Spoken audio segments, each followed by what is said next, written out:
Bom dia, sétimo ano, aula de matemática. Nós vamos retornar para a unidade 1, vários alunos ali já têm algumas questões, né, que a gente vai utilizar como revisão para entregar a tarefa, 01, quem não entregou, mas principalmente para aqueles que já entregaram a tarefa e vão fazer a correção, tá? Porque essa data agora é data para correção. Lá na planilha, no Clipe Escola, eu coloquei ali a data de entrega é até segunda-feira, tem bastante tempo, dá para fazer com tranquilidade, tu consegue tirar umas fotos bem nítidas, bem bonitas, para enviar pro formulário ali, certo? Mas é segunda-feira até as 14h30, se eu não me engano. Tu pode dar uma conferida no Clipe Escola, pode dar uma conferida no diário de classe. Ambos, tanto o Clipe Escola quanto o diário de classe de matemática, que te dá todo o panorama do que a gente está estudando ali.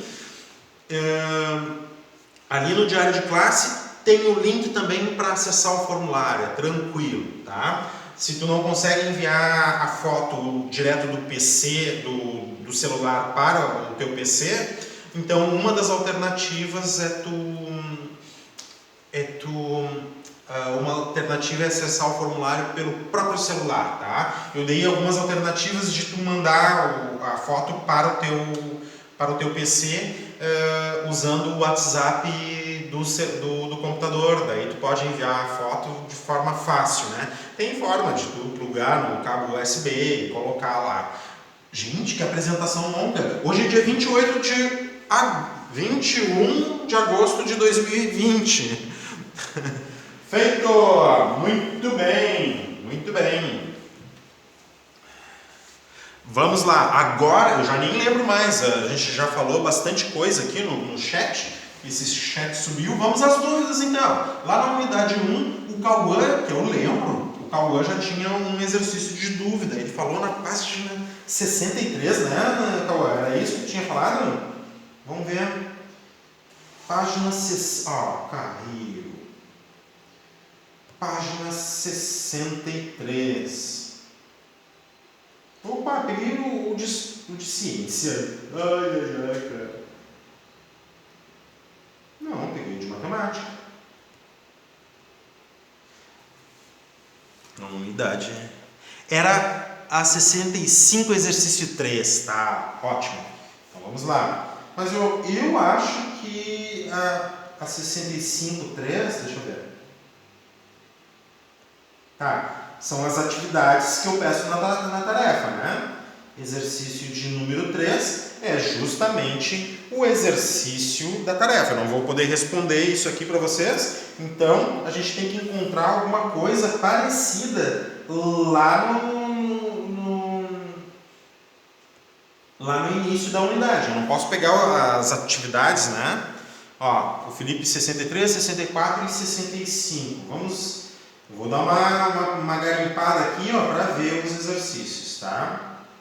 Deixa eu ver.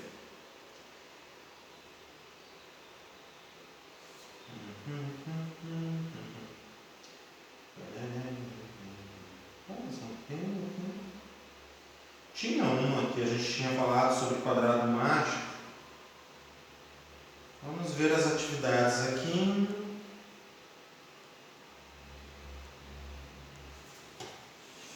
Vamos ver aqui. Isso aqui era o início. Daí fala de números inteiros. Me acompanhem aqui. Se vocês quiserem ir procurando, não dá para ser os exercícios da tarefa, tá? Os exercícios da tarefa é o que tu tem que responder para mim. Mas daí tem que ser um exercício parecido. Comparação de números inteiros, tudo isso aqui a gente falou no início, né? Da operações com os inteiros. Tudo isso aqui. Olha só quanta coisa a gente viu, né? Tá acompanhando aqui comigo? Sora, é na página 41. Tá, então tá, valeu, ó. Vamos na página 41 então, ver. Excelente, ó. Muito bem, ó. Exercício 7. Descubra os números que faltam no quadrado mágico abaixo, tá? Olha só, em um quadrado mágico, a soma dos números de cada linha, coluna ou diagonal é sempre a mesma.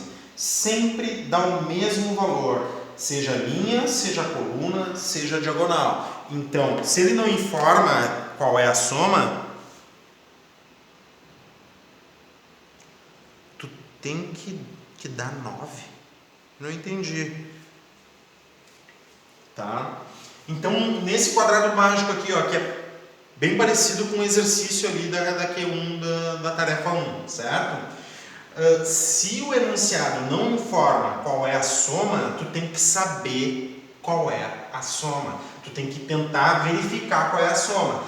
O que ele está dizendo aqui nesse quadrado mágico aqui, ó, a soma disso aqui tem que ser igual à soma desses valores aqui, que tem que ser a soma desses valores. Esses valores aqui, eles não foram decididos ainda. E além disso, tem que ser igual à soma dessa diagonal e dessa diagonal aqui. Depende do quadrado mágico e das regras que eles te colocam, certo? Nesse quadrado mágico, ele te disse, as diagonais têm que somar a mesma coisa, as linhas tem que somar a mesma coisa e as colunas tem que somar a mesma coisa.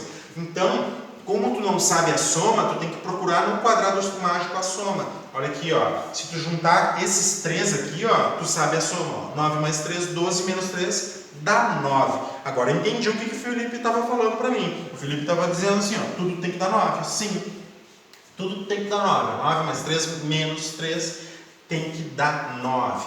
Então, o que tu pode anotar aqui, ó, que se essa diagonal deu 9, essa linha aqui tem que dar 9 também, ó. 9 mais 5, o que tu vai fazer? Menos 5 aqui, ó. 9 mais 5 menos 5 vai dar 9. Então aqui eu fechei essa linha aqui, ó. Fechei 9. Vamos fechar essa linha aqui, ó. Menos 1 mais 3, 2, tá? Menos 1 mais 3, 2. Como tem que somar 9, esse aqui vai dar 7. Então aqui, por exemplo, fechou 9. 5 mais 7, 12. 12 menos 3, opa, fechou 9 também. Ainda bem, né, que eu completei essa linha aqui e consegui completar aqui, senão daria problema.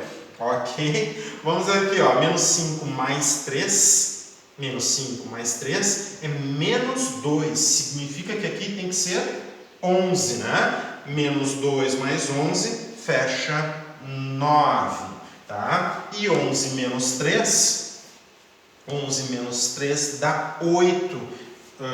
Então aqui tem que fechar 1. Olha aqui, ó, 9 menos 1 mais 1, aqui fechou 9. E aqui também fechou 9. O que nós precisamos conferir? Se essa diagonal aqui fecha 9. 1 mais 3, 4. 4 mais 5, opa, fechou 9. O que nós temos? Todas as linhas somando 9, todas as colunas somando 9, essa diagonal que foi que a gente descobriu a soma fecha 9, e essa diagonal aqui também fecha 9. Tá? Muito bem. Mais alguma dúvida?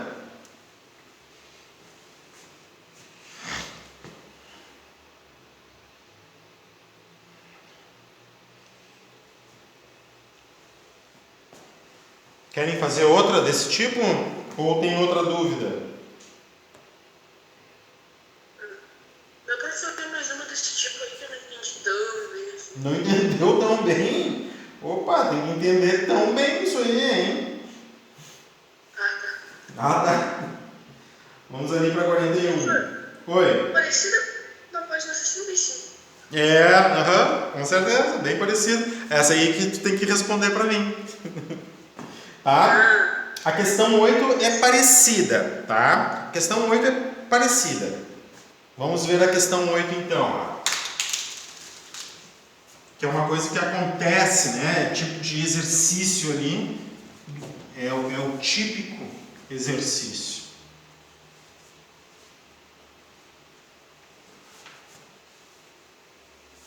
Tá? Então eu vou mostrar como é que a gente faz a leitura aqui, ó. Observe o padrão a seguir.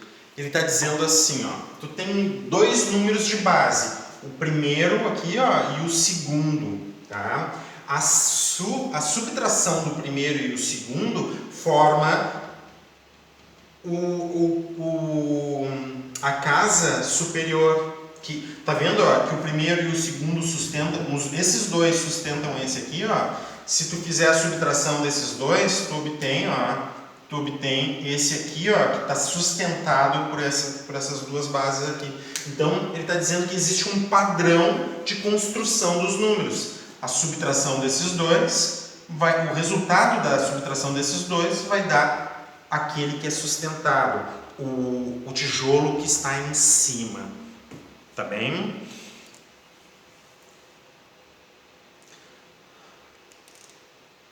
Tá? Então tu pega esse menos esse e o resultado dá o de cima. Então se tivesse outro quadrado aqui, ó, outro tijolo aqui, vamos dizer, a subtração desse com esse fecha esse aqui. Tá bem? Então esse é o padrão de construção aqui. Bem parecido ali com quadrados mágicos, né? É um tipo de brincadeira que se faz. E é importante essas brincadeiras, existem algumas aplicações nisso, tá? Então, ele mostrou para nós ali o padrão de construção. Então, o que a gente vai fazer?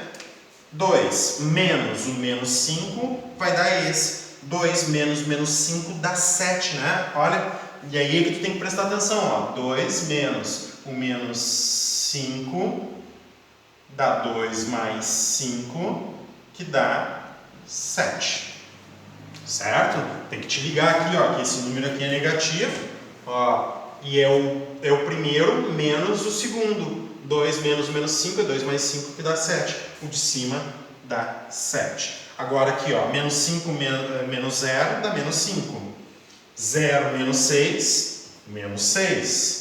6 menos menos 9, de novo, ó, 6 menos menos 9. É 6 mais 9, que dá 15. Então, formei toda essa linha aqui. Agora vamos formar a linha de cima.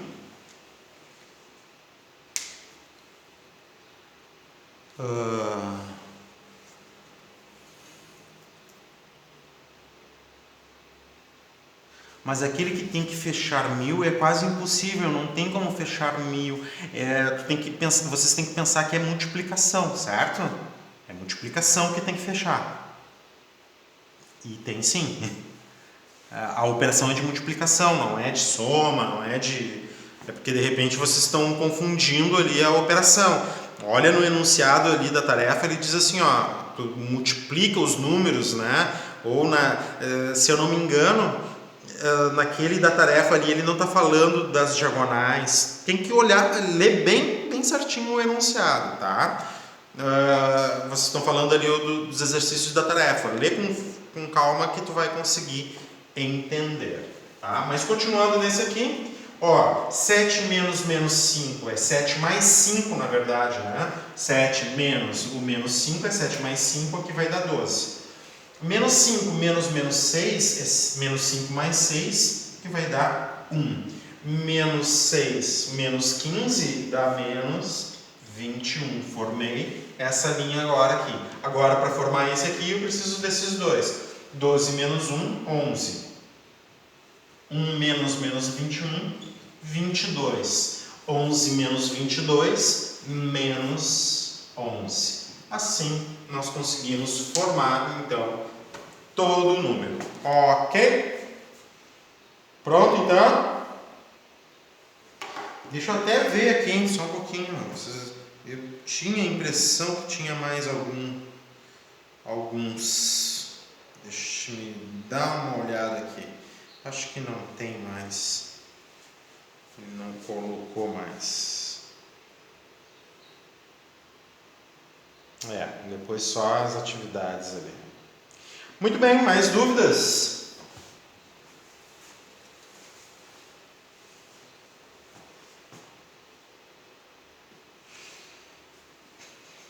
Mais dúvidas?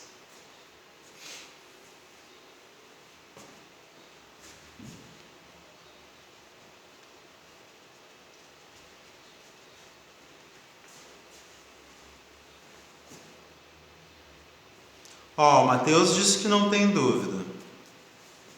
Muito bem. Se não tem mais dúvida, retornamos para o nosso assunto inicial, então.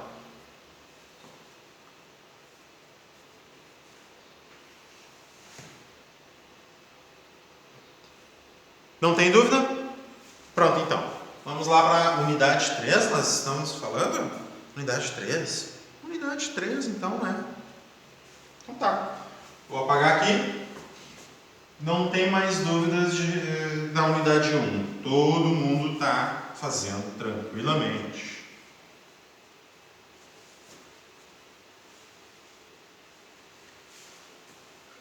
Três. 3 o que, Felipe?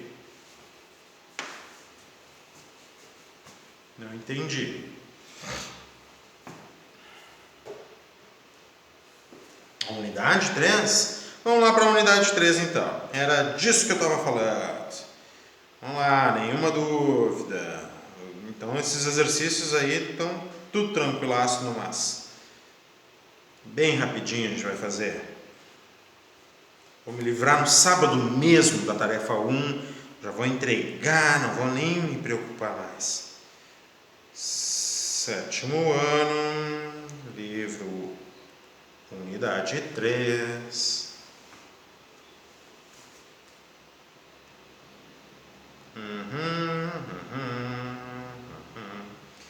Onde é que estávamos?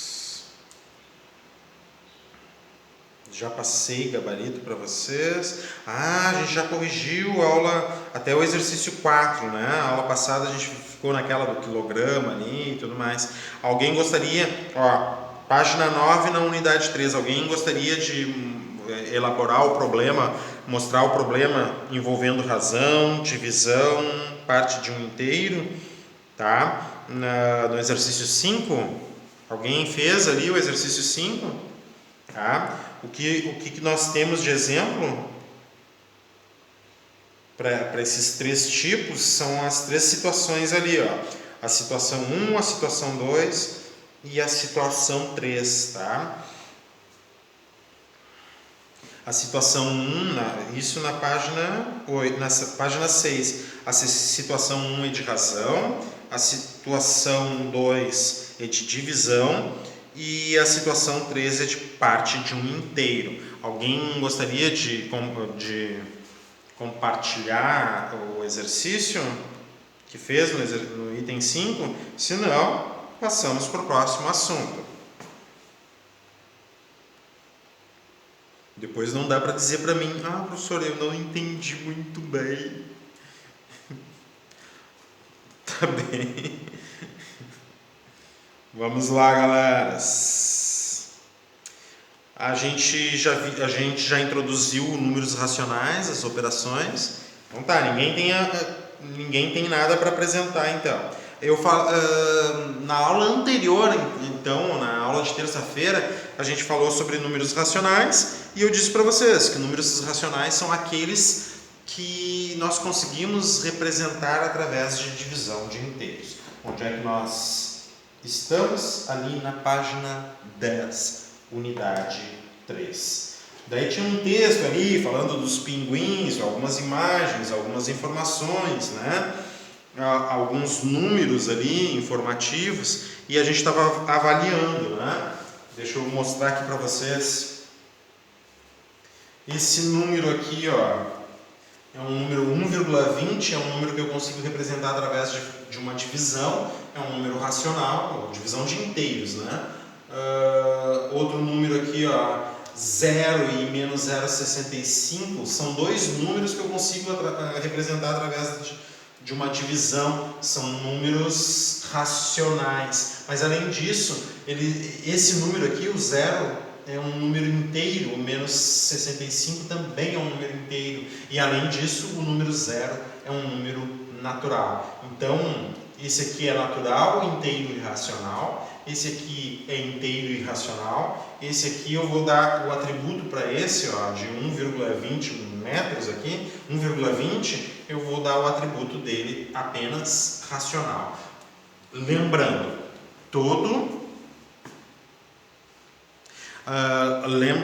tá? Todo natural é inteiro e todo inteiro é racional. Todo inteiro é racional, tá? Existem inteiros que não são naturais, tá? Mas todo inteiro é racional. Existem racionais que não são inteiros. Um exemplo de um racional que não é inteiro é esse aqui, tá? Um exemplo de um inteiro que não é natural, o menos 65 graus é um inteiro que não é natural, certo? Então todo natural é inteiro e todo inteiro é racional, por consequência todo natural vai ser racional, um número que eu consigo representar através de divisão de inteiros. Então agora na página 11 tu me acompanha, por favor, tá? Ele fala ali, ó, o número 1,20 também pode ser escrito na forma fracionária.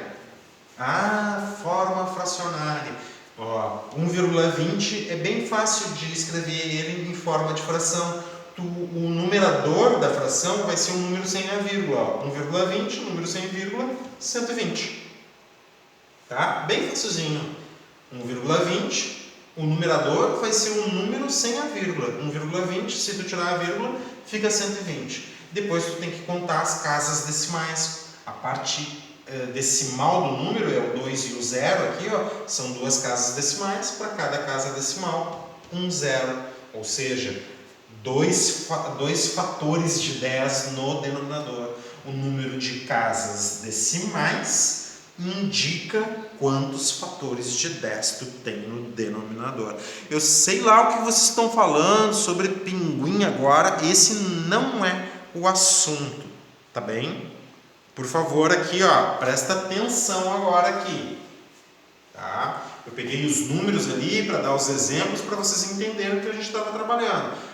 E isso aqui é só uma retomada, então a gente não pode ficar muito tempo ali falando sobre aquelas coisas, tem que focar aqui, tá? Então, 1,20 sem a vírgula vai montar um numerador que é 120 e cada casa decimal vai me dizer quantos fatores de 10 eu tenho no denominador. 2 fatores de 10 eu escrevo como 100. Lembra, né, que 2 fatores de 10 é 10 elevado no expoente 2 e 10 vezes 10 é 100. Assim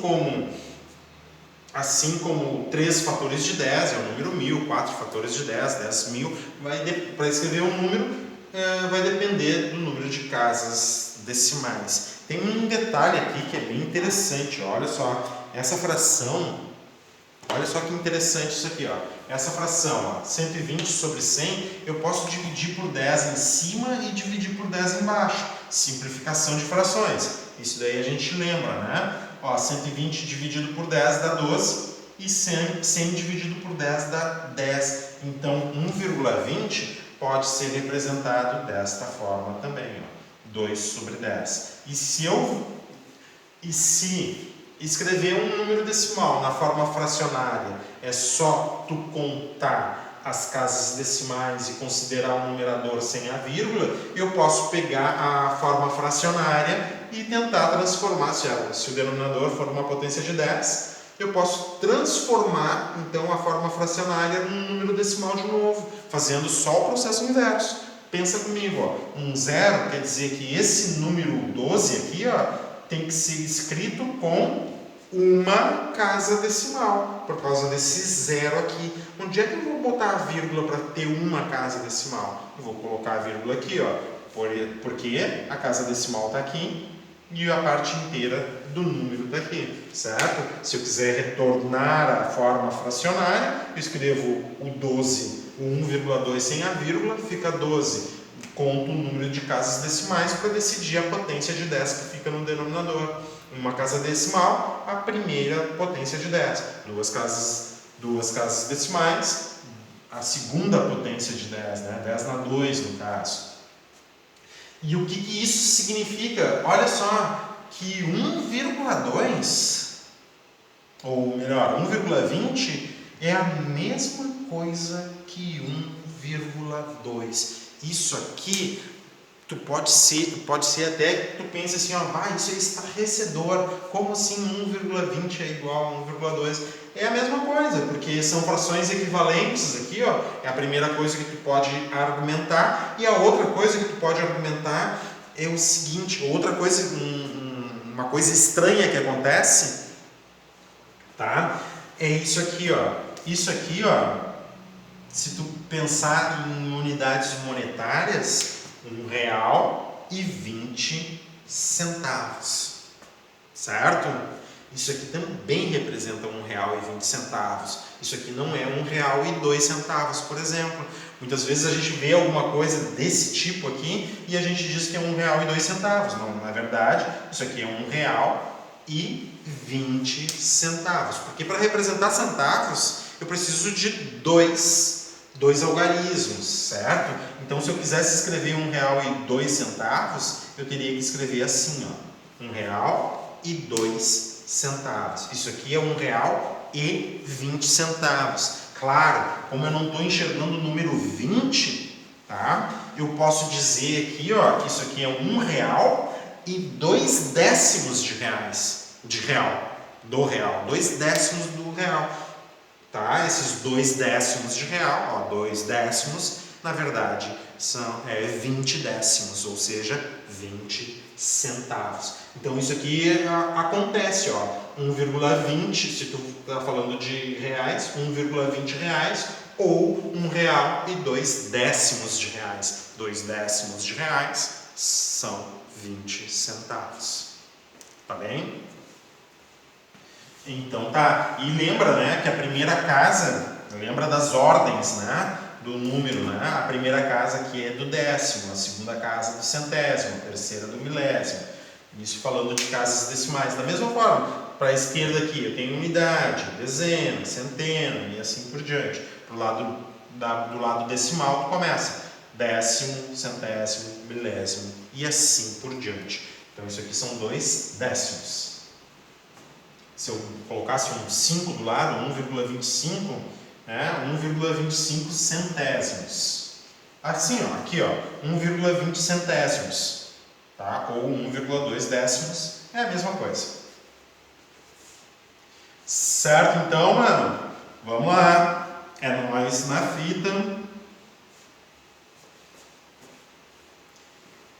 Muito bem. O número 1,20 também pode ser escrito desta forma. Por isso, 1,20 é um número racional. É a justificativa, né? Que 1,20 é racional porque eu consigo uma representação fracionária de uma representação, não simplesmente fracionária, mas uma fração de 2 inteiros, né? Tem um inteiro em cima e um inteiro embaixo, tá?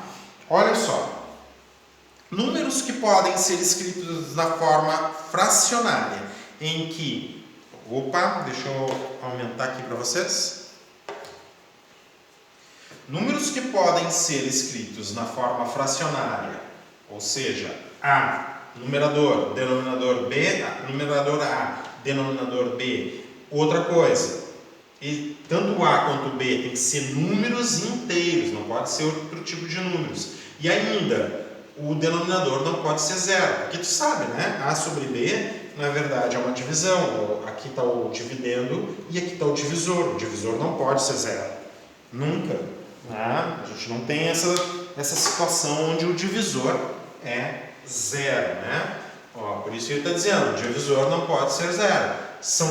Ou outra forma, o denominador não pode ser zero. São chamados de números racionais. Todo número que eu consigo representar através de uma divisão de 2 números que são inteiros. Daí, se eu consigo representar, eles são chamados números racionais. Num primeiro momento, a gente pensa que qualquer número é racional, né? Se tu escrever um número aqui para mim, eu te mostro a representação fracionária dele, de inteiros, tá? Muito difícil tu tentar escrever um número que eu não consiga representar ele de forma fracionária.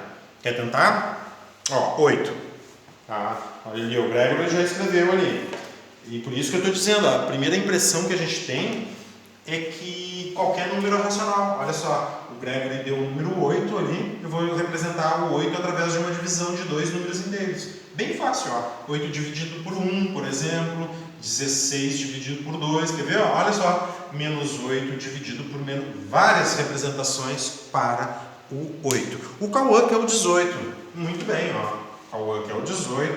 Então, vamos inovar então. Menos 36 dividido por menos 2. Se dividir esses dois inteiros, dá 18 positivo. A forma mais fácil. 18 dividido por 1. Qualquer número natural eu posso representar assim. 18 mais... Quem sabe a gente tenta número com vírgula. De repente seja um mais interessante. Ó, tô dando as dicas para vocês. Número com vírgula, vamos tentar. Para ver se é racional. 1,0, Cauã? Ah, vamos lá, 1,0. É que 1,0 é a mesma coisa que 1, né? Ó.